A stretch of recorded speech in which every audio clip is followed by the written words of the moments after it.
Hello, everyone, and welcome back to Heaven Official's Blessing, a novel that we are in the midst of reading, and we're almost to the end of part one.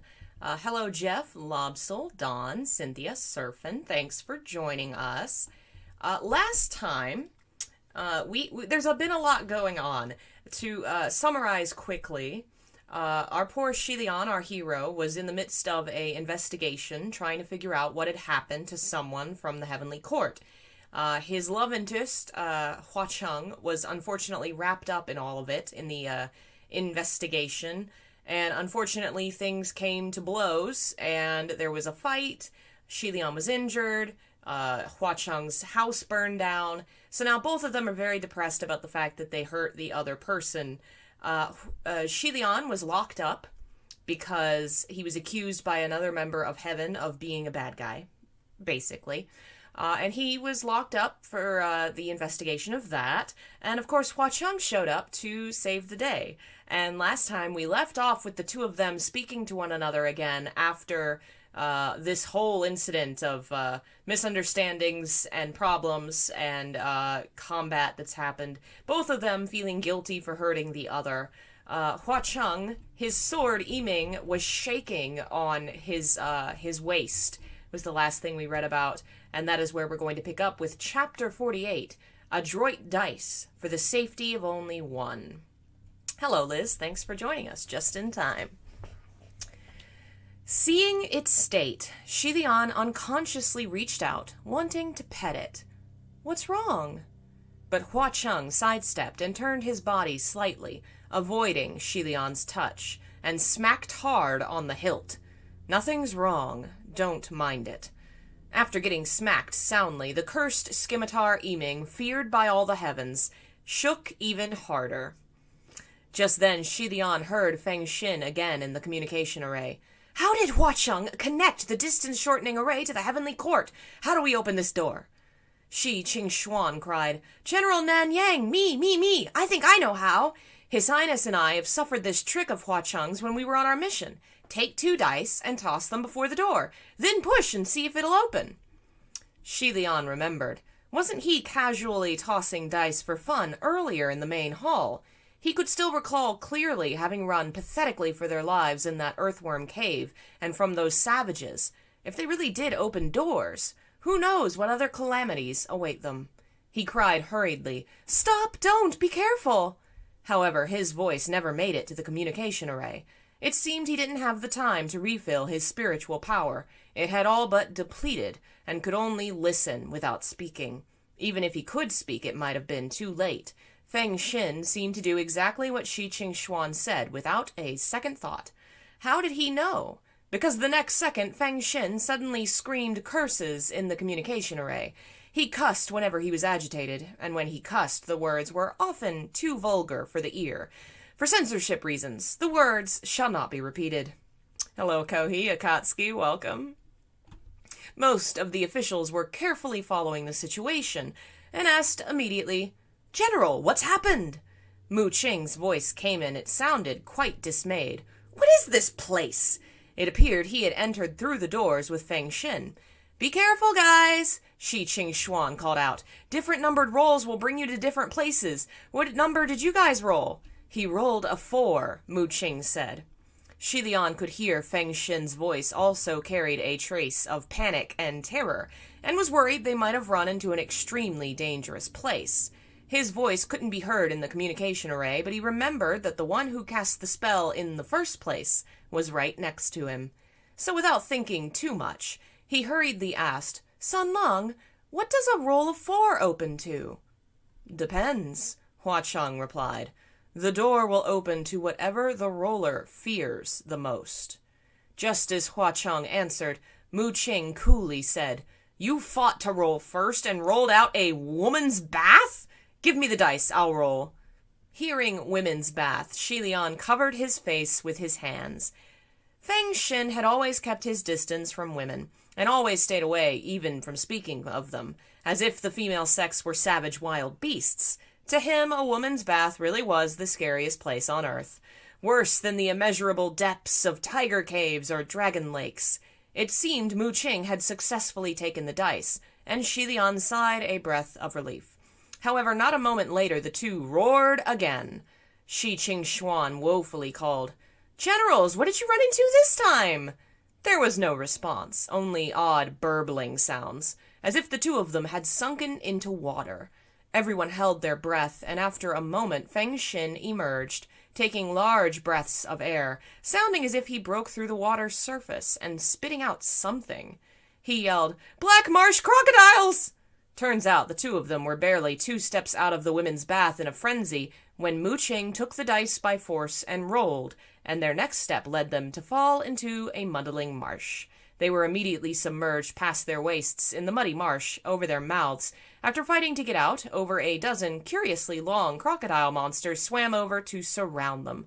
Each of these monsters was over 4 meters in length and fed on human flesh.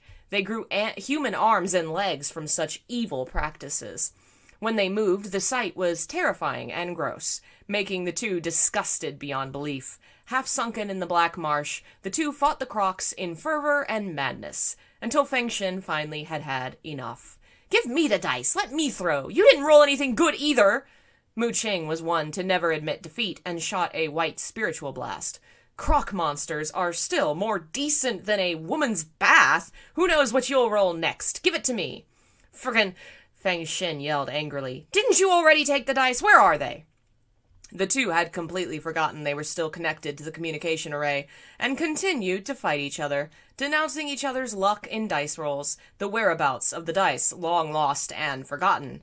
The heavenly officials listened to their curses and shouts. A riot was the bigger the better. Exciting. So exciting!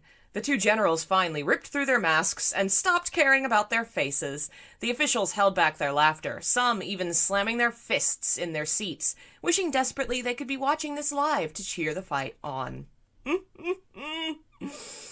Yeah, so the character who's afraid of women has, I feel like he's very bad in romance, and I think that tends to be a trope with characters that are bad romantically. They tend to be afraid of women in these kind of stories. He's not the first one I've come across, but he is the one I remember. He has a story that comes up later that we'll learn more about. As for Kitty, that is Bob on the kitty bed. All right. Although Feng Xin and Mu Qing's luck didn't seem to be the best, they were still martial gods. After all, a few monsters here and there were at most a nuisance, so they were not in any true danger. Shi Lian prayed they would give up sooner or later and be released from their predicament. At the same time, he was thankful he himself didn't roll out a number that called forth any horrors, and rolled out a huacheng instead. He spoke as he walked. "I rolled snake eyes earlier. Does that mean every time snake eyes are rolled, I'll be able to see you?" The moment he ended his sentence, he realized his words sounded a little weird, as if he really wanted to meet huacheng and thought it was inappropriate. But huacheng replied, "No." Shi Lian felt a little awkward and scratched his cheek. "Oh, so that's not the case. I got it wrong." Huacheng, walking in front of him, said, "If you wanted to see me, it won't matter what you roll. I will appear." Hearing this, Shi Lian swallowed hard and forgot everything else he wanted to say. He hadn't had the chance to dissect the meaning of those words before the voice of another said, in a sunken tone within the communication array, "Let me." It wasn't long after that person had spoken that there was a flash of white light across the sky and a crashing sound. Suddenly, huacheng and Shi Lian's path was blocked.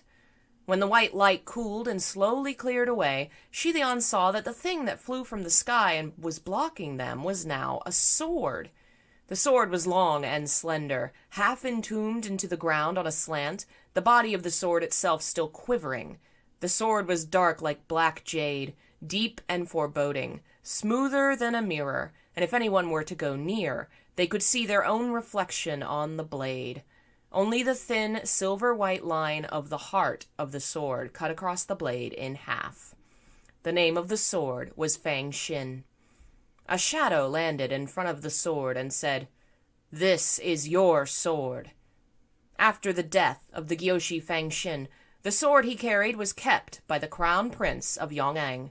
The one who'd thrown the sword Fang Xin and blocked their path was none other than Lang Shangchu.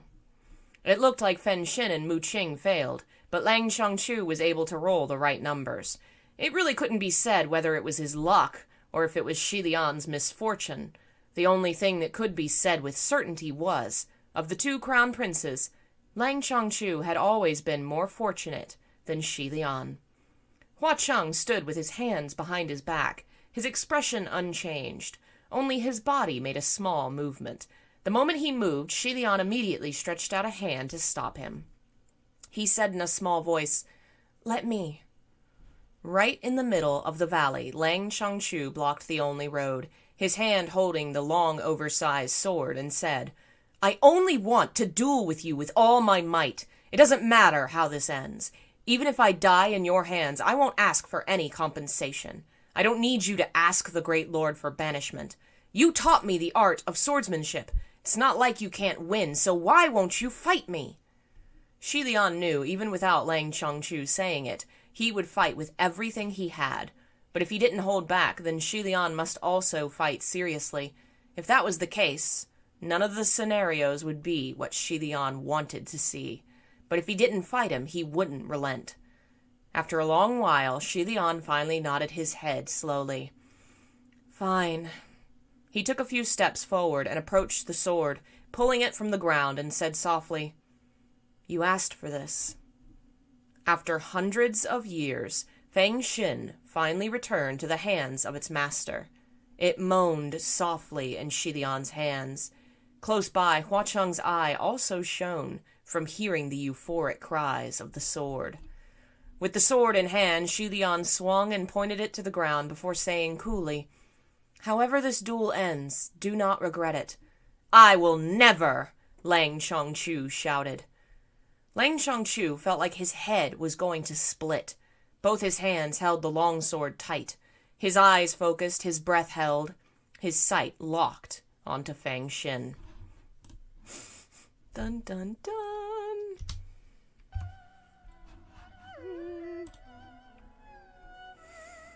The sword was black as jade, and not daring to be careless for even a moment, Shi Lian jolted the sword and suddenly dashed like an arrow. Lang Shangchu's eyes cemented, ready to strike, when suddenly his body froze, as if something had wrapped tightly, and he fell heavily to the ground. He lowered his head to see and found he really was bound. A snow-white silk band was wrapped multiple times around his body like a poisonous snake. Lang Shangchu had been taught swordsmanship by the Gyoshi Fang Xin ever since he was young, and held fear and reverence for the Gyoshi. Even after blood spilt like rivers at the gilded banquet, that awe had never ceased. The moment Shi Lian touched the sword, he spent his entire focus on the other's movements, and never noticed there was a white silk band that snuck behind to ambush him the moment he was ready to attack. How could there be such a shameless thing? Seeing that Ruoy succeeded, Shi Lian instantly relaxed his tense expression and heart. He threw Fang Xin aside and took a long breath, thinking, "Whew, that was close." Lang Shangchu laid on the ground, struggling to break free. He didn't know how vicious the white silk band could be, and the more he struggled, the tighter it bound. He cried angrily, "Gyoshi, what is this? Let me go and let's fight to the death." Shi Lian wiped sweat from his forehead and replied, "We already fought to the death. The thing that's binding you is one of my spiritual devices. You've already lost." "How can this count?" Lang Shangchu shouted. "When I said fight to the death, obviously I meant a sword to fight. Use a sword if you're a man. Ambushing with a white ribbon, how cunning." He really thought the sword was the best of all weapons and didn't think much of his words, but it sounded like he was a male official who was prejudiced against using white silk bands.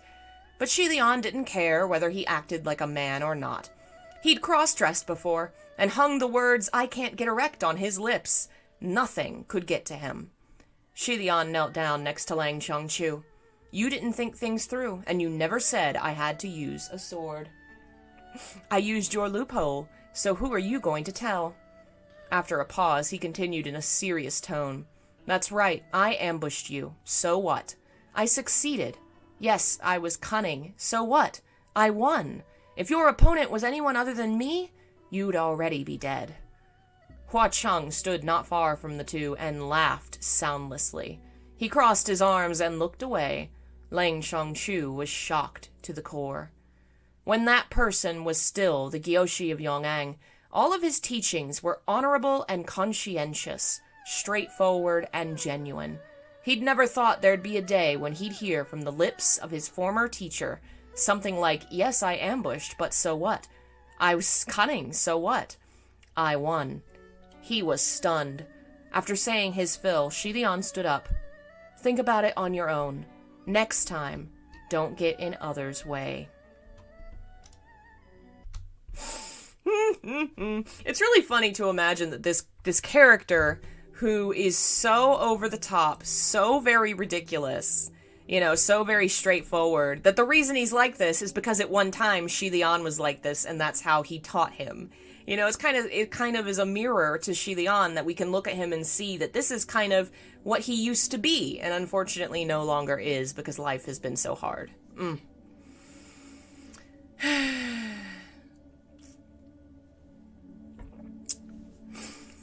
Chapter 49, Adroit Dice for the Safety of Only One, Part 2. Seeing that he was about to walk away, Lang Chongchu immediately called out, "Stop!" Shi Lian stopped. Lang Chongchu gritted his teeth and finally ground out, "You owe me an explanation." "What kind of explanation do you want?" Shi Lian asked. "Of past grudges? For our kingdom and family? It's not that I can't understand your hatred for Yong'an, but..." He choked up. It wasn't for another moment before he continued in a strained, quivering voice. "But Gyoshi, did my parents and I not treat the remaining citizens of Xianli well? I was friends with many of them, and I did my best to protect them." Every word he said was true. After the kingdom of Xianli had fallen, many remaining citizens never forgot their roots, and even after the kingdom of Yong'an was built and started its rule, those people and their descendants continued to live as the people of Xianli, often clashing with the new kingdom. The first few generations of the Yong'an monarchy ruled with force and cruelly massacred many of the rioting Xianli people. Inversely, there were also underground alliances formed by the Xianli people to plot the assassination of many Yong'an nobility. They even succeeded a few times. This continued on, and the end result was a deeply seated hatred for each other on both sides. Welcome, Lucky. Thanks for joining us. However, with the rule of Lang Chongchu's parents, the king took a different attitude. He treated the Xianli people with kindness and compassion. He wanted to unite the country of old and new against all the voices of dissent. Even if the idea of granting princely titles to past Xianli royals was absurd, he used it as a way to show his sincerity and regarded them with respect. Lang Chongchu himself had never been prejudiced because of past hatred. Everything was but history. The Gyoshi Fangxin was a mysterious figure, having never revealed his true identity, so no one knew on which side stood the mastermind behind the gilded banquet bloodbath. However, the hatred between Yong'an and Xianli ran too deep. Both sides would accuse each other whenever anything should happen, and so many of the surviving nobles all pointed their fingers at Xianli, and used the chance to request the complete annihilation of the remaining people of Xianli. Yet Lang Chongchu had rejected all their efforts. His determination protected the lives of many, and prevented them from suffering a nameless genocide. However, now that he was reminiscing, the more good he did then, the more wronged he felt now. Not that he felt what he had done was worthless, but he felt deeply aggrieved. It's never worthless to do what you think is right, but to have shown so much benevolence without reciprocation, he couldn't help but feel wronged. Lang Chongchu's eyes reddened, and he continued to question, "Gyoshi, did I not do enough? Did my parents do something wrong? Why must you treat me like this?" The more he thought, the more vexed he became, and struggling against Roy's bind once more, straining to lift his upper body. "Do you not think you owe us an explanation?" "I can't give you one," Shi Lian said. The response was so direct, Lang Chongchu choked back his anger. Kyoshi, you've changed so much. You were never like this before. Shi Lian rubbed his forehead and said, I remember I already told you long ago not to venerate me as an incorruptible, saintly figure. I'm nothing like the person in your mind. In the end, you'll only disappoint yourself. Lang Shangchu laid on the ground and mumbled, The past you or the present you? I don't know which one is the real anymore. They're all me. But you were only 17 back then. Now that you're older, of course I'd be teaching you a different lesson, Shi Lian said. Lang Shangchu closed his mouth for a moment, but then blurted, Was it because your 17th was a trial that you had to turn mine into a trial too? Shi Lian didn't respond. Seeing he wouldn't speak, Lang Shangchu's anger flared and he took a breath. He yelled, If that was your intention, then I won't let you have your way. Shi Lian's eyes widened at the words. Lang Shangchu couldn't stand, but his eyes were bright and his tone tenacious, as if a roaring flame was blazing within his eyes. He continued, his tone harsh, like he was peeved, but also like he was declaring war. If you want me to fill my heart with hatred like you, I surely won't. If you're going to force me to abandon myself, I refuse. I will never, no matter what you do to me, I will never become like you. It was a declaration so heroic, Shi Lian was becoming dazed just listening to it. It took a moment before he came to, and he... Lang Shangchu's face was covered with fiery tears, his blood boiling with passion. He was at the height of his zealous cries, but all that was deflated by Shi Lian's laugh, and he became angrily bewildered. Shi Lian, on the other hand, was clapping as he laughed, his laughter growing by the minute, and he cried, Good! Shi Lian couldn't remember the last time he'd laughed this heartily, or for what, and it took him some time before ceasing. He rubbed his eyes and nodded. Good.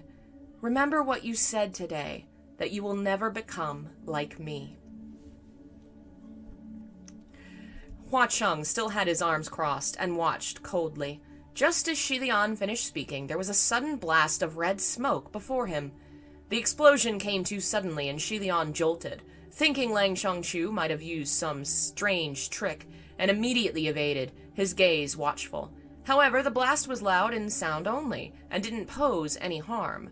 When the smoke had cleared, Lang Shangchu had disappeared from where he laid. What was left was a Daruma doll, swaying left and right. The Daruma doll had a very round face and body, like a giant squash. Its brows were black, and its expression like a tiger, cute and juvenile. At the moment it was glaring, plump with anger, and it carried a fat sword on its back, gallant in its form, exactly like Lang Shangchu, except as a lovable toy. So a Daruma doll are like those red round dolls with the big faces, and they kind of rock back and forth. He got turned into a Daruma doll. Shi Lian stopped smiling and called, Shangchu!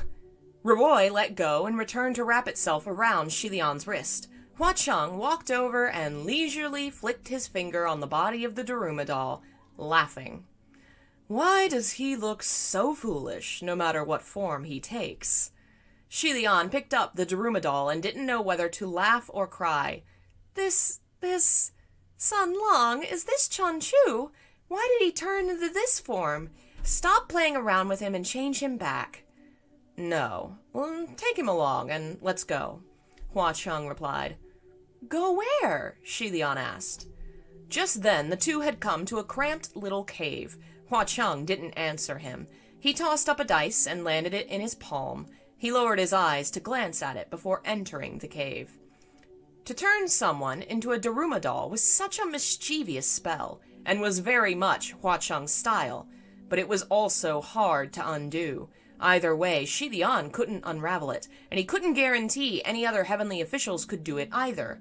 So he held the doll in his hands and was about to follow Hua Cheng when he abruptly remembered the tossed Fang Xin and doubled back to pick up the sword. He strapped it onto his back and chased after Hua Cheng. Shi Lian wanted Hua Cheng to undo the spell, but the man was non-committal. The two walked around in the cave for a bit, and soon after it became wider and more spacious than the entrance. Footfalls echoed in the cave, and some distance in front of them came a faint light and the sounds of singing.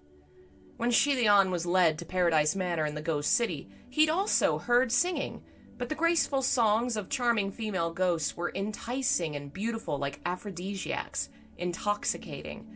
This singing was like the chaotic dance of demons, appalling and hideous. The two were nothing alike. Shilian couldn't help but ask, "Sun Long, what is this place?" "Shh." Hua Cheng lightly silenced him. Shilian's question was already voiced in a near whisper. Hearing the shush, he held his breath. Soon he discovered why the need to be silent. Right in front of them came bunches of floating green ghost fires, and when the little bunches of flames approached, he saw they were little ghosts, dressed in green.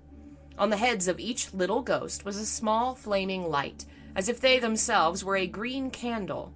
There was nowhere to hide in the cave, and the path was narrow. Shilian was about to reach for Fang Xin, but thought Roroi would be better suited to the situation and dropped his hand again. But then, just as the little ghosts passed by, they didn't bat an eyelash before moving on, continuing to whisper amongst themselves. It wasn't like they didn't see them, but more they didn't think it was strange to see them. Shilian looked at Hua Cheng, and the one standing next to him wasn't the exceptionally handsome, red-clad ghost king he knew, but another little pale ghost with a green flame on his head. So it seemed Hua Cheng had changed them into fake skins without him knowing it. Thinking that he himself must be upholding a green flame on his head, Shilian couldn't help but raise a hand to feel. Why must they transform into such a bizarre appearance? Although he trailed off, Hua Cheng obviously knew what he wanted to say. I already mentioned that the green ghost Qirong is vulgar and crass. All of his lackeys have to look like this. Shilian didn't realize Hua Cheng had brought him to the green ghost Qirong's territory. Before, when the heavens and the ghost realm mentioned the green ghost Qirong, they all had to comment on how uncouth he was, and Shilian couldn't fathom why. Now he learned all his little ghost subordinates had to dress like this, he could somewhat understand. Going only by the title, the Night-Touring Green Lantern, there was at least still a trace of sarcastic elegance. But if it was literally green light walking around at night, then there's definitely a gap between that and what he had in mind. So remember, there are 4 great ghosts. One of them, there's a white ghost I can't remember the name of. He's vanished into history. We'll learn more about him later. There's black sinking ships, black water sinking ships, water guy. We'll learn more about him later. And then there's the red ghost, Crimson Rain, Saltflower, that's Hua Cheng. There's a 4th one, who is said to be lesser than the others, but still kind of famous, and that's green ghost Qirong, who is known to be very obnoxious and ridiculous, and nobody likes him. He was the patron of one of the ghosts in the earlier stories. He's the guy that hangs corpses in the forest to drain blood down like blood rain. He likes messing with people, and he and Hua Cheng are enemies. Didn't you already destroy his lair? Shilian asked. I did, but he escaped, Hua Cheng replied. Escaped for 50 years, then built a new lair. Shilian held the Lang Chongchu Daruma doll close to his chest and whispered after making sure no one was around. Sun Long, are you here to find the green ghost? Why don't you undo Changchu's spell and let him go first, and then I'll accompany you. Hua Cheng obstinately refused. No, take him with you. I need him to meet someone. Shilian was curious. Hua Cheng didn't act like he cared much for Lang Chongchu, so why would he take him to meet anyone especially? But all of his options were rather awkward, so he didn't speak any more on the subject. When the two finally emerged from the cave and the tunnel opened to a wider space, more caves appeared before them. There seemed to be caves and tunnels dug all over this mountain. Caves connecting caves, tunnels leading to more tunnels. Each entrance had a number of ghosts with a green lantern on their head, going in and out, like a giant beehive or an anthill. If Shilian had come in by himself, there is no way he'd remember the way. Yet Hua Cheng acted as if he was at home, and traversed through various tunnels and caves without hesitation, exceedingly at ease, like he knew the paths by heart. The two of them had on their green-flamed little ghost skin, and no one stopped them in their paths. Shi Lian breathed in relief, but Hua Cheng thought he was sighing and asked, "What's wrong?" Nothing," Shi Lian said. "I thought you would attack the lair head-on instead of sneaking in. I'm not too good with fighting, so I'm relieved." He meant it when he said he wasn't good at fighting. He may be skilled, but he wasn't good at dealing with the aftermath. Hua Cheng seemed to have puffed a laugh. "I did attack head-on the first time, but the moment he found out, he ran away," Hua Cheng said.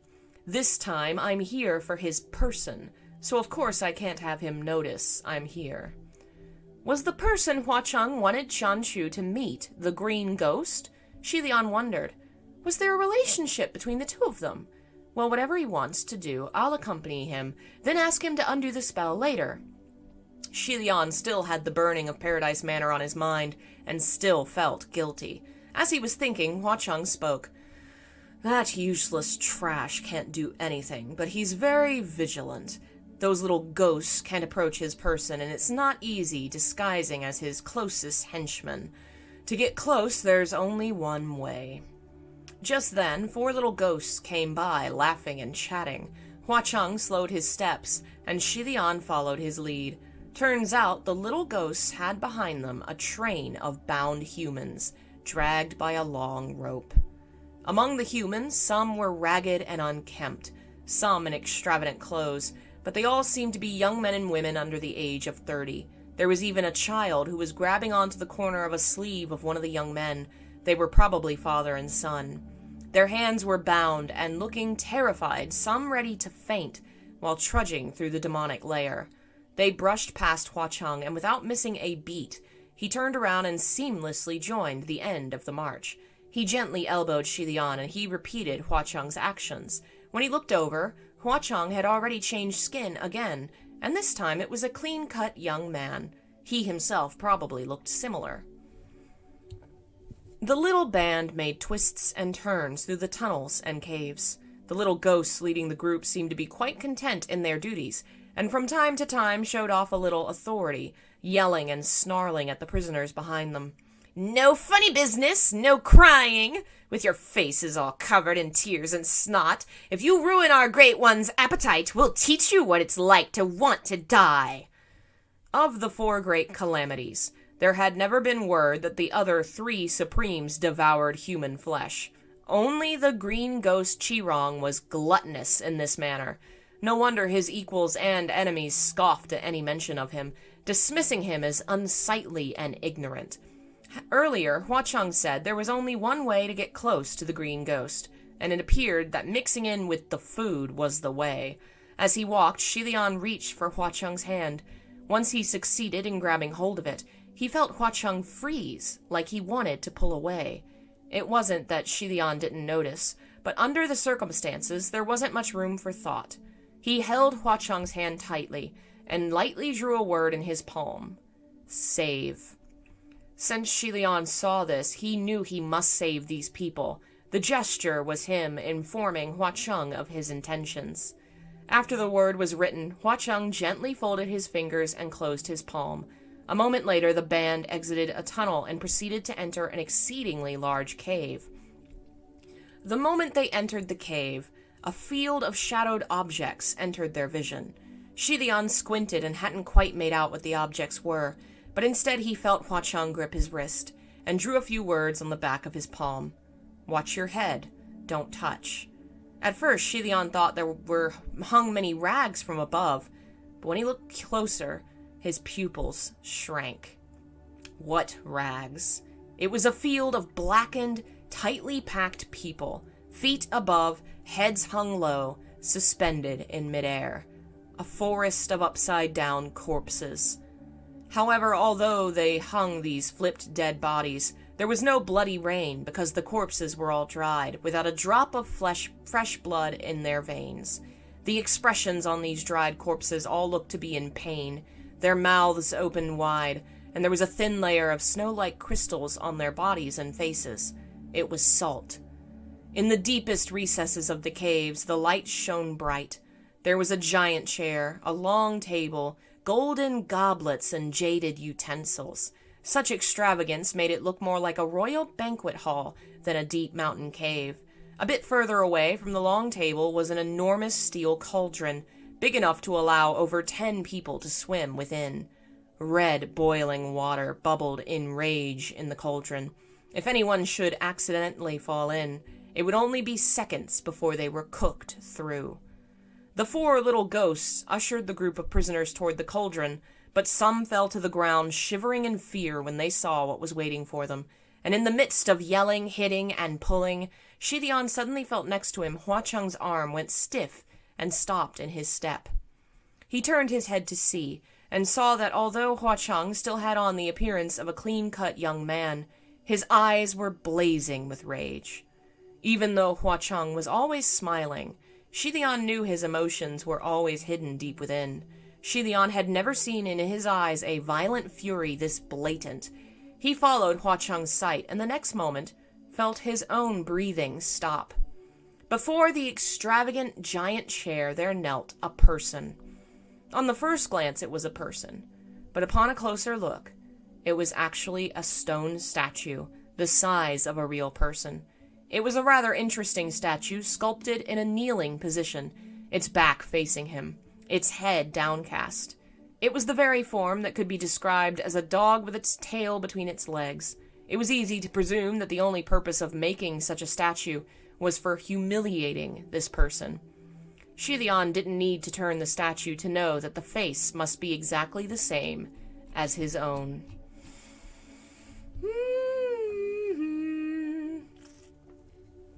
We're getting to some of the sadder backstory. I mean, this whole thing is sad backstory, but we're coming up on some of the darker details. Chapter 50. Adroit Dice for the Safety of One, Part 3. Generally, people would not know what their own backs looked like, but Shidion was different. He was more than familiar with how his own back looked. When the kingdom of Shanli first fell, to relieve themselves of anger, the people burnt down his Baichan Taizi temple, desecrated all his statues, robbed the gems on his sword, and cleaned his attire of gold. Yet after all that, the rage continued to burn, and so they came up with a new idea, to build kneeling statues.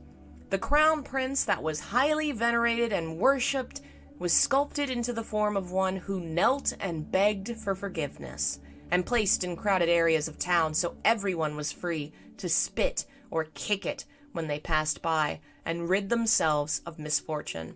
Or worse, some even had him sculpted to be prostrating, and used the statue as a threshold, allowing tens of thousands to walk over it. In the first 10 or 20 years after the kingdom of Shanli fell, those statues were a common sight in many cities and towns. How could Shidion himself not recognize his own back? Just then, the voice of a young man said, "That little hyena Pei Su had to hug the bitch legs of that man-whore Pei before he could ascend, so who does he think he is? He's nothing more than an exiled wild dog to ruin my plans. Once I'm through with him, even after the winds dry up his corpse, no one would dare go collect it." Before the person himself had appeared, cussing was already heard. Shidion gazed over and saw a figure clad in green floating into the cave. Due to a reason somehow not worth mentioning, Shidion couldn't help but look at the top of his head first, and was actually kind of disappointed to see the person had a mask on and no light above his head. A bunch of little ghosts dressed in green surrounded the green-clad man, and he stood as if he was surrounded by a circle of green light. This must be one of the 4 calamities in the ghost realm, the green ghost Qi-Rong.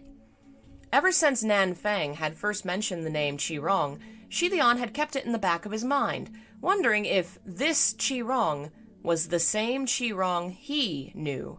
However, there was an unwritten rule that, no matter if one was a demon or ghost, they would all hide their real names and bury their past lives. Because of this, he didn't think they were the same person, only a fake name that coincided with the real one. From the looks of things, he was more than certain If it wasn't the Chi-Rong he knew, how could there be another Chi-Rong who was obsessed with the statue of the kneeling crown prince? And why would his voice sound so familiar? Hello, Daniel. Thanks for joining us. The little green ghosts that surrounded Chi-Rong were loudly acclaiming him king and wildly chattered, so Shi Lian somewhat figured out what had transpired. Turns out, when Chi-Rong sent a few of his henchmen to Ghost City, they failed to cause havoc and were decimated by Hua Cheng. He then regrouped and was ready to fight again, but before the second round had even started, his henchmen bumped into the exiled Pei Su on the road. Although exiled in the mortal realm, Pei Su nevertheless was once a heavenly official and had nothing better to do. So when the henchmen bumped into him, he thought he might as well clean them up. And so they were once again decimated. To lose so many henchmen in such a short period of time, the moment Chi-Rong received the news, he was furious and cursed nonstop. Like ancestors, like descendants! The fucking man-whore Pei Ming probably has sores all over his crotch. I should chop off both his and Pei Su's fucking dicks and hang them at their temples, and whoever worships them will bleed pus with every step. Shi Lian had the urge to cover his ears. The profanities were the same. When Feng Xin got upset, his curses were also too vulgar, but as much as he swore, it was obvious they were only words of temporary anger, and there was no real malintent. Chi-Rong's curses were different. The recipients had no doubt that he truly wanted to curse them to die as crudely as the way he condemned, and he was wholly unafraid to take cheap shots, thoroughly crass and obscene. The group of little green ghosts agreed with Chi-Rong loudly. He probably remembered the able subordinates he worked so hard to raise, and continued, "Too bad that strong-spirited woman Xuanji was captured by those two shameless pay dogs, and so wrongly and miserably. She couldn't even be saved now." Shi Lian couldn't agree with those words. Indeed, Xuanji had a tragic story, but not everything was General Pei's fault, like Chi-Rong had described. After all, the 10 brides that were kidnapped by her very person, she was the one who killed them in cold blood. Strong-spirited for sure, but whether or not she was a good woman was debatable. But to say little Pei only ascended because he begged General Pei was also something Shi Lian couldn't agree with. After seeing so many ascend and descend, there was one thing Shi Lian could say with absolute certainty. The skilled may not always ascend, but the ascended are always skilled. If one is powerless, no matter who promotes them, they would not be able to overcome heavenly calamities. It could only at most be officially in the middle court. Shi Lian hadn't interacted much with Pei Su, but even he could see little Pei's martial power was above that of Lang Chanchu. Only power didn't equal rank. There were politics at play too. Otherwise, Pei Su would have long since have gotten his own palace. Obviously, these things weren't of consideration to Chi-Rong. He swore like there wasn't a single one in all the realms he didn't want to curse to death. He called Pei Ming a man-whore, Little Pei a leg-hugging dog, Jun Wu a faker, Ling Wen a bitch, Lang Shangchu a moron, Chen Yizhen shit, the Watermaster black-hearted, the Windmaster a slutty woman. He probably didn't know Shi Qingxuan was actually a man. If Shi Lian hadn't seen it for himself, he wouldn't be able to believe anyone could be so resentful. Finally, Chi-Rong made it to the main point, which was how Hua Cheng and that low-key, ship-sinking Blackwater looked down on him. They were mere supremes. One day, for sure, he'd have them kneel before him. Shi Lian should be angry hearing this, but because he couldn't even imagine how it would play out, he couldn't help but find it hilarious instead. He stole a glimpse at Hua Cheng.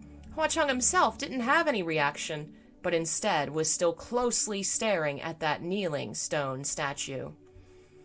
Finally, thankfully, Chi-Rong seemed to be assuaged by all the cursing and changed the subject. "How was the thing I sent you guys to do? Have Chen Yizhen and that man-whore Pei started fighting yet?" He sat down as he spoke, lounging on his luxurious throne. He raised his legs and rested his boots on the shoulders of the statue, using it as a footstool. Shi Lian had been holding onto Hua Cheng's arm, and stopped him immediately when he felt him shuffle forward. He felt the pullback may not be enough, so he drew another word in Hua Cheng's palm. "Thanks." Hua Cheng recognized the word. He lowered his head, then glanced at Shi Lian, who was watching him with gratefulness in his eyes, thanking him for his good intentions. Then Shi Lian shook his head lightly and drew the words, listen, and heaven. Qi-Rong was talking as if he sent henchmen to do something, and it had something to do with heavenly officials. It couldn't be anything good, so Shi-Lian wanted to keep listening. As for the statue getting used as a footstool, thinking back, it had only ever been used as a threshold before, so really, it meant nothing to Shi-Lian. It was a piece of rock, not his person. Although he'd only written those 3 simple words. When their eyes met, Shi-Lian knew Hua Cheng understood what he meant. Hua Cheng slowly held his hand tight and turned his head away, so Shi-Lian could no longer see his expression. Poor babies. They want to defend each other so much. Hua Cheng is angrier than Shi-Lian because he wants to defend his boy.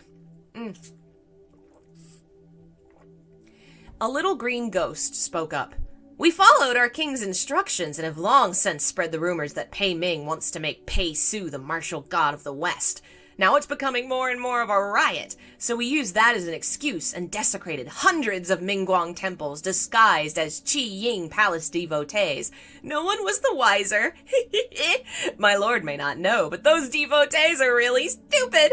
They saw us mashing temples and smashed along with us with even more enthusiasm." Qi-Rong was pleased. "Keep fueling them. Kuan Yizin can endure it, but I won't believe that man-whore Pei Ming can put up with it." Even if what they were spreading wasn't exactly a rumor, this kind of fabrication was still full of malintent, especially something as unscrupulous as disguising themselves as mortals to sabotage temples. Absolutely heinous, depraved, perverse. No wonder that whenever Qi-Rong was mentioned, someone in the heavens would say he wasn't skilled but was extremely troublesome. Shi-Lian mentally noted, "If there's a chance, do tell Zheng Wu to watch out for any disputes between 2 heavenly officials caused by others." When Qi-Rong finished with his business, he laid back, his pair of long legs resting on the statue, changed position. The little ghosts immediately knew what to do and went to the small crowd of people to pick the best cut. The one child in the group was probably not even 10 years of age and wasn't cognizant of the situation. He blinked his large eyes and held on tight to his father, yanking at his shirt the more scared he became. His young father's face was ashen pale, trying to comfort him with a trembling voice. "Don't be scared. Don't be scared." Yet it was obvious he himself was terrified to the bone. One of the little green ghosts saw there was a child and was delighted, extending its arm to grab at him. The young father screamed and jolted. Shi-Lian moved before he knew what he was going to do, but then he felt movement from the figure next to him. Shi-Lian turned his head to see, and Hua Cheng had stepped out from within the crowd. Since Hua Cheng came especially to seek out the green ghost, now that he'd seen Qi-Rong, he should remove the disguise. Shi-Lian had no doubt that Hua Cheng was powerful enough to destroy everything within sight, and no one would be able to stop him.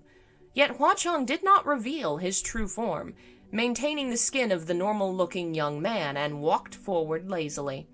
A number of little green ghosts raised their weapons and shouted in alarm. "Stop that! What are you doing?" Qi-Rong asked curiously with his feet still up.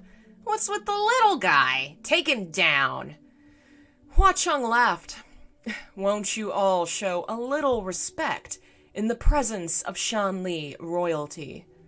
Hearing his words, not only Qi-Rong but even Shi-Lian was taken aback. After a frozen moment, Qi-Rong stood up in a fit, snorted beneath the mask as if his fury was changed to a mad laugh. "What fucking bravery! To make such a joke before me! Tell me, what branch of Shanli royal blood are you from? Which one?" Hua Cheng replied leisurely. "The Prince An Li." Shi-Lian could feel Lang Chongqu Darumidol in his arms jerk once. Prince An Li was a descendant of Shanli royalty from the same generation as Lang Chongqu, and could be said to be friends with Lang Chongqu. Qi-Rong's mocking laugh could be heard from under the mask. "Prince An Li, I think you're seeking your own death wish. Who told you to start shit in front of me? The person who appointed you didn't teach you a little history? Prince An Li was the last remaining royal blood of Shanli, and he's already dead. Who the fuck are you to pretend to be Shanli royalty before me?" Hua Cheng raised his brow. "Oh, dead. How did he die?" Chi-Rong shouted. "Take him down! Take down that odd piece of shit!" Under his command, a large number of little green ghosts poured in from all around the cave, yelling. In the midst of the chaos, Hua Cheng only smirked faintly. His expression was nonchalant before, but the next moment it was as if a layer of frost had been laid upon his face. His form suddenly flickered and disappeared, appearing the next blink behind Chi-Rong. He single-handedly grabbed the back of Chi-Rong's head and smashed it down hard, like a child playing with a ball. "And who the fuck are you to be so insolent before me?" A loud bang, and that luxurious throne suddenly had debris flying. Dust filled the air. Shilian pulled the child behind him to shield himself, and blocked a few small pebbles. When the dust settled, Chi-Rong had disappeared. At a closer look, he hadn't disappeared. Rather, his entire head was deeply embedded into the ground after Hua Cheng's blow. Humans and ghosts alike screamed and ran away.